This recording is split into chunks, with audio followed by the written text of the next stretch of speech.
Hello. Welcome to Standing Observation.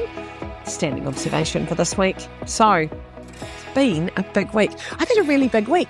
Not so much in physical moving around and stuff, but in being a container. Now, I think all of us are containers.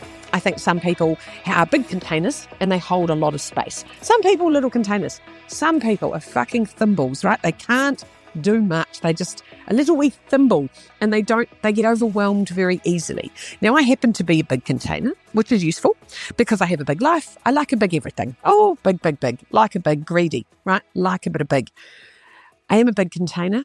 I've got a very big, full container this week. My container feels full.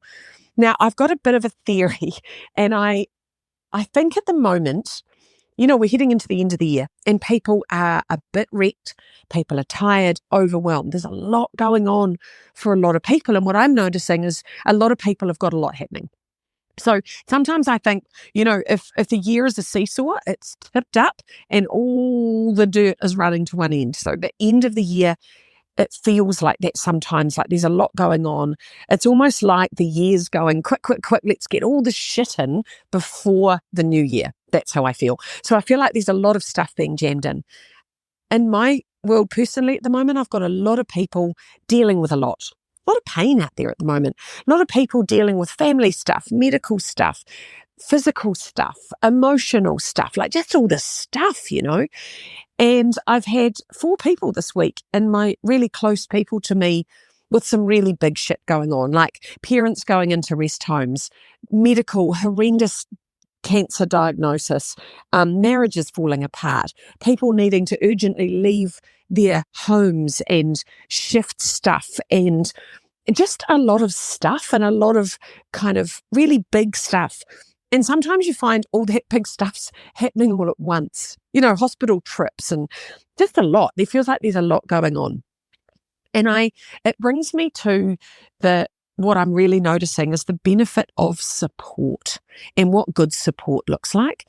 And I love the idea of support. I think we're not good at being supported. As humans, we're terrible at asking for help. We're terrible at allowing ourselves to be held and supported. And I think especially as capable women. So we end up in this world of it's not okay to ask for help.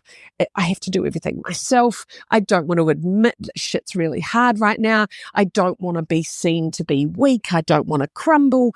All the stuff that is not okay. And I'm really noticing that at the moment. And I'm very aware of people needing support. And I'm very good in a crisis. I've become very practical and quite bossy. So I kind of I enjoy myself in those moments because I'm able to be very clear and practical and be able to very quickly go, these are the important things, everything else can disappear. So quite often in a crisis, we get the wrong stuff right.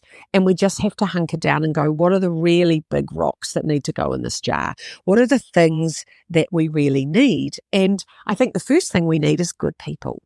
We need access to beautiful people. And there's a couple of things that I notice with support is that either we don't honour the support we have and we don't appreciate just how extraordinary it is, because sometimes we're just like, oh yeah, they're always there, It's like other people don't feel like anyone's there. So the other side to that is I don't have any support. There's no support for me. And I think we do have support. I think we don't know how to access it and how to activate support. People don't know where to begin. So they sit at home and kind of rock in a spot and go, oh my God, I feel so alone. This is so hard. And all you need to do is either phone someone or text someone and go, I need some help. Really simple sentence. I need some help.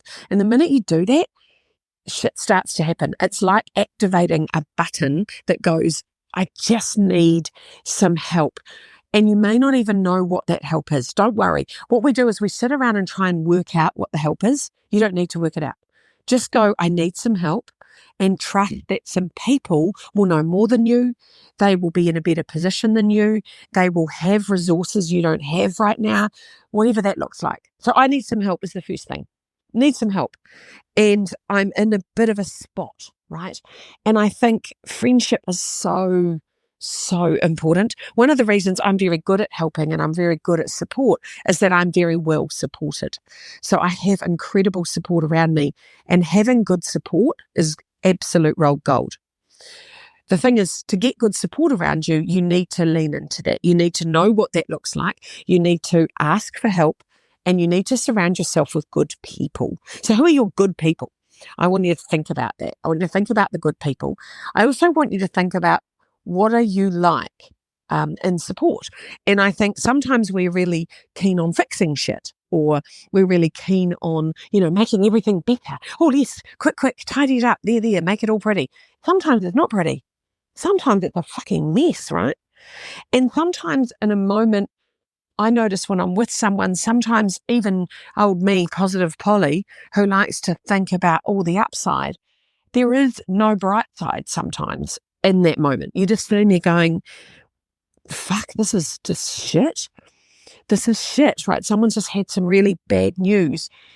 Something's, you've got some medical problem or a crisis or a drama, and you're just like, fuck, this is awful.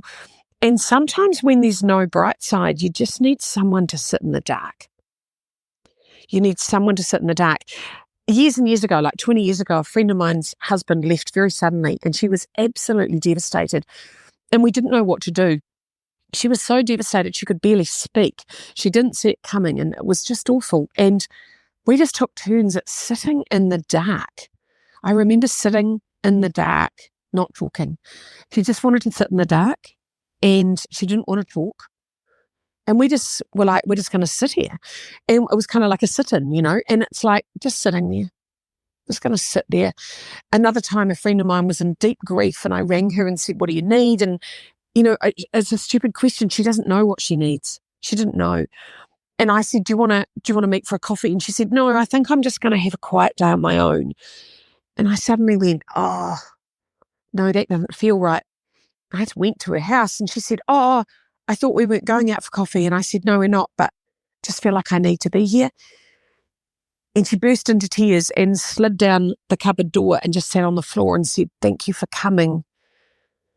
Because she didn't think she deserved help, but she really just wanted someone to be there. And I said, look, there's nothing we have to do. I just went off to her laundry and started folding washing. And, just being practical is something that's very, very underrated. Practical shit is very helpful.